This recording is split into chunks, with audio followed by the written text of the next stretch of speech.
I am the Tofu Golem. Please enjoy the video.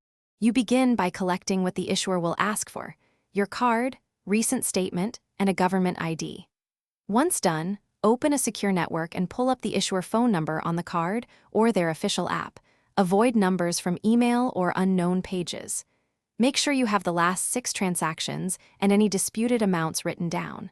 This saves time and prevents being bounced between agents. Now choose call or secure message based on your comfort and proceed to contact them. When connected, clearly state why you contacted them and list the critical details, dates and amounts, or a description of suspected fraud. The agent will verify identity with your name, date of birth, and portions of the card number. Provide those calmly. Once verified, explain desired outcome, charge reversal, temporary hold, credit limit change, and ask for a case or reference number. Also confirm how long investigation or action will take, and whether you should expect written confirmation. Finish by summarizing what the issuer will do and when. Repeat the reference number and agent name back to confirm accuracy.